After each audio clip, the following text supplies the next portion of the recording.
War Pugs. So, Prometheus 13 wanted me to check out something, and this is done by Fleekazoid. Fleekazoid. I'm not saying that wrong. This is the first time I've ever checked out Fleekazoid. And the video, the title of which is, yeah, I think I'm gonna like this one. It says, "Why Space Marine Would Put Hair on Your Peaches." Now, I don't think I need to know anything other than that to already get me on the side of this person. Because there's nothing that'll make you feel like you're growing hair on your balls, like swinging a thunder hammer and knocking an orc into a suborbital trajectory. And there's nothing that'll make me feel dumber than setting up that line and then immediately being unable to speak the English language. But with all that being said, let's get into this. This is Why Space Marine Will Put Hair on Your Peaches. And I love the disclaimer at the front. If you know the Warhammer 40k lore, this video will probably give you an aneurysm. Well, you're way too late for that one, buddy. Let's go. Give you an aneurysm. Pimps, look at your peaches, now back at mine, now back to your peaches, now back to me. Sadly, you aren't me. But if you stop playing Last of Us 1.5 and start playing Space Marine, you could be. Look down, back up, you're on the battlefield. A battlefield you could be on if you weren't crying and shaking at the absolute triumph that is Last of Us Part 2. You don't even know why you're here. All you know is that anything other than man is to be destroyed. My brother and the Emperor. Look left, look right, now back at me. This is the gun you could use in your teeth and injecting you with testosterone if you weren't returnaling. You see this handheld cannon? What? You see that, Space Marine? Neither do I. Look behind you, now back at me. Do yourself a favor, pimp. Grasp the chain sword. Feel the fuzz grow in. Feel your biceps grow larger. Feel the testosterone rush into your body. I'm a fan of this. Bye, Space Marine. Do it. If not for yourself, for your lineage. Yes. Space Marine is much like myself, a little shorter than the average, but has enough enthusiasm to provide the experience of a game that is much longer. It's 7 hours of bloodshed, lead, and screaming. It's a game that is unrelenting in its focus on fun. The type of game that you could show to a friend and you wouldn't have to explain the deep and philosophical payoffs of some dick-shriveling story. You could just show them an orc being thrashed with a chainsword or a Chaos Marine getting pulverized through his bulky armor, and your friend would immediately knock you out, take the game, and start a high-speed chase on the way home to play it. And although I could keep going on this structure, this random voices in my head are advising that I at least try to make my unbridled love of this game somewhat comprehensible. So let's roll it. Let's go. Let's go. Out of the way. Essentially, the damn orcs, aka the greenskins, aka the British, had the bright idea to take a shot at colonialism again, creating a planet the Imperium has dedicated entirely to weapon manufacturing, aka a forge world. Some other Xenos do appear later, but listen, there's no need to dive deep on all of them because my brain hurts when he says Xenos and had bloodletters up. Because they all share the same problem. Existence. Yes! We are the cure. Yes.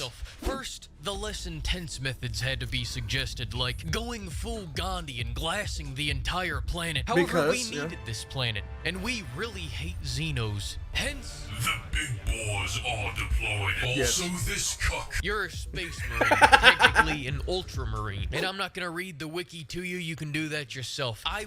I hate I was telling somebody last night, I don't like the wiki because of how much it blows smoke up any Space Marine's ass. I hate it. It's the last source for information for me. Like, legitimately. I always sit there and I'm like, nah, let's go with something else. I will openly admit that I don't know shit about 40k, but here is my brief summary from what I do understand. Yes, let's go. I ain't the Xenos, I ain't the heresy, I ain't the orcs, I ain't racist, just don't like them. Alright, maybe just a little racist. Love me, Emperor. Love me duty. Simple as. If Satan never declared war on the Emperor, then the Space Marines would be deployed to dispatch him. Yes, sir. Yes, sir. Yes, sir. The sheer fact that he has Emperor's children in there with pimp hats, actually disturbs me more than anything else that he said so far. They were genetically born and bred to pull the trigger.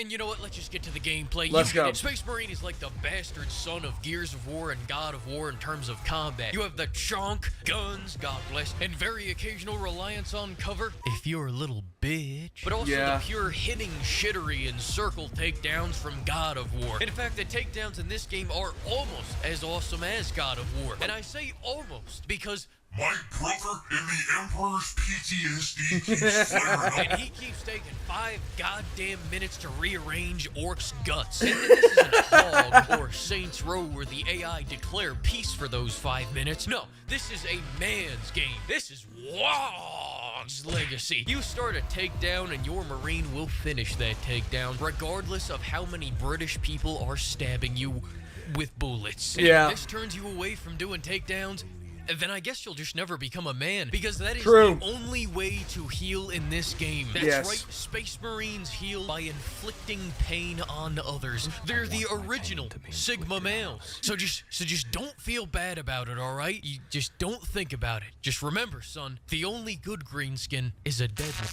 True.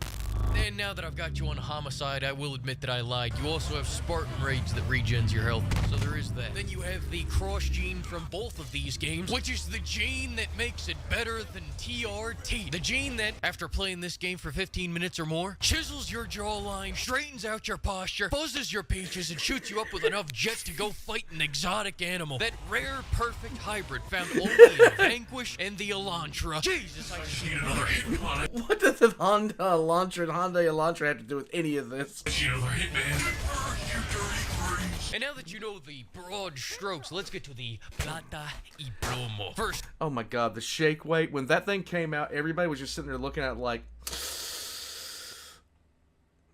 does anybody else think what I'm thinking? Everyone's dirty mind just activated, and that company became known as the company that taught an entire generation of people involved in fitness. Never mind, you get it. Starters, the chainsword is the best thing since the Emperor created the bolt gun. But before we talk about the chainswords to whatever big brother the Ministry of Love sends to manually review this video, I love you, pimp. I love you strong. Please let me have this. This weapon doesn't have a bad takedown. They're all equally brutal and beautiful. If you say this weapon is bad, then you can go fuck yourself, because there's no such thing as a bad chainsword, just a bad owner. Speaking of bad things, you also have me mallet, aka the bonking stick. Usually we use this on Imperial Guardsmen when that Slanussi casts a spell on them, but in this case, we just use it to control the riots. Unfortunately, at the cost of 2 weapon slots, though, which makes this weapon completely bunk, because then where would I put the heavy bolter? The heavy bolter, for those of you that don't know, is the ultimate man's weapon. The heavy bolter is like an LMG, except due to the fact that this isn't an online game, they can give it the RPM of an SMG without anyone pissing and crying their pants that it's OP. And if that's too many because it is OP. It's OP as hell. Acronyms for you to understand, I get it. Here's a better explanation Let's for go. you. This gun solves problems at a remarkable rate. Now, yes, it does. I do fully endorse the use of the Melta gun. I do not Melta is understand great. how this thing cooks, but it just does. I remember they played a whole cutscene for this really cool-looking Chaos Marine, but then as soon as it ended, a boom, boom, boom, boom. You just got fired, you bully McGuire-looking bitch. And for dessert, anytime you see one of these bad boys out there, don't even think twice. Pick this up and let it rip. You've heard of lawn mowing guns? Yes. Well, this is a planetary mowing gun. It's like firing a handheld cannon, and that's because that is exactly what this is, actually. And you may be wondering, Fleek, where does all the recoil go? Pimp, into their biceps that are the size of a human skull. I don't think I've felt a better gun in my Actually, about the size of a human torso, but who's counting? life than Big Bertha here. Now there are other guns, but listen. If they were special, I would have told you about them. Except for the grenade launcher. You don't like the Lascannon? You don't like the Lascannon? Come on, man. I forgot about that one. That is a very good one. Until you launch all of your grenades at an enemy and then they charge right at you and they blow up in your face. But everything else, including that laser sniper, forget about it. And I know Badger likes the laser sniper. Right. I've seen his video many times, but I'm lead gang for life, baby. Only time I wait for my gun is for marriage, God bless. Anyways, moving on, I want to take a moment to appreciate linear games. Instead of making an 8-hour game into a 45-hour one, as is the meta these days, Space Marine made a 20-hour game into an 8-hour one. This game is like one giant war-filled hallway. There's no helping some old lady find a pot, no finding someone's caged kid, or picking 20 flowers for someone's floral arrangement. Right. This game starts, middles, and ends with you fully entrenched in hell. They even have infinite ammo turrets shooting at an infinite supply of orcs that are storming the trenches just so you feel the atmosphere of hell. Now, did I spend 10 minutes trying to kill all of these orcs before I realized it wasn't the objective? Yes. However, as I was saying, there are no side roads, no lollygagging. You are sent here to purge the unclean, and Yep. the game doesn't want you to do Ooh. anything but that. It doesn't even let you think about anything but that. Yeah. Even the dialogue just talks about that. Man shit right there. And that's my other point. This game's dialogue goes hard. Now, I'm guessing this takes place before Dawn of War 2, where they started yelling every line they had, because in this game, it's mostly just calmly dropping the hardest lines you've ever heard. Sergeant, I see you found something to keep you busy. Worry not, Captain. I've saved some orcs for you. I'm not ashamed to say I got a half chub when It's very polite of him. I heard Do not give in to grief, Leandro. Turn your thoughts to vengeance. Yes. Through pain and blood. something about the one-liners in this game just feel invigorating. Now, the only con I have for this game is that there are 2 boss fights, and both of them are lame. The first boss has 2 moves: charge and melt your retinas. Then the second boss, this is a spoiler coming, is a quick time event. What the hell are we doing here, Relic? More importantly, look at your peaches, then back at mine. Through the pure contact high, you've become more of a man. But now just think of what is possible if you shell out $15 when this game goes on sale so that you too can get blown up by bunk-ass 40k dogs with dynamite strapped to their back. Squigs are some of the best things. Like, it's the best bit of lore ever invented, okay? Squigs are awesome. And if you buy this game, Beth might just come back. Your dog might listen to you, and your boss might just give you that big raise. What? You don't like this game? What planet did you say you lived on? Oh, let me look that up. Interesting. Look at me. Exterminatus. I tried my best.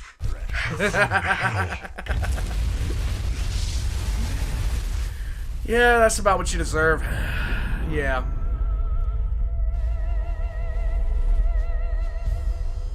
And if Space Marine 2 doesn't have that slanussy, Then buy the Emperor there next.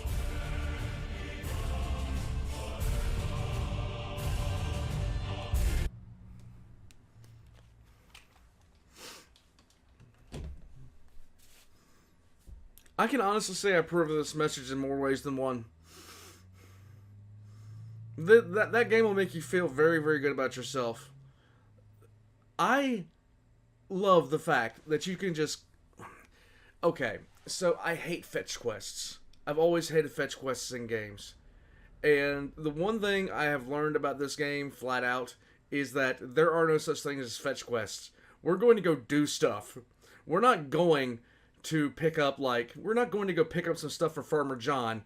We're going to blow up stuff so Farmer John can be Farmer John in another 5 years. But right now, Farmer John better get his gun and get to stepping, because it's time. It's time for war crime. And good times rhymes with war crimes, my guys. So, War Pugs. Fleekazoid has given us a rather good glimpse of this. And if you haven't played this game, go ahead and get it. It's not that expensive now, especially with Space Marine 2 right around the corner. And somehow I got to finish the games I'm playing right now. I'm playing Mechanicus. I got to finish playing that. And then I got to jump into Space Marine 2 at some point. I hope. Guys, do me a favor. Check the links in the description down below. Fleekazoid is in there. Go check out his channel. He did provide us with extremely high-level knowledge of the 40k universe and its workings. Especially about squigs. But his lack of faith in the Lascannon disturbs me on no level, okay? The Lascannon is the best thing ever.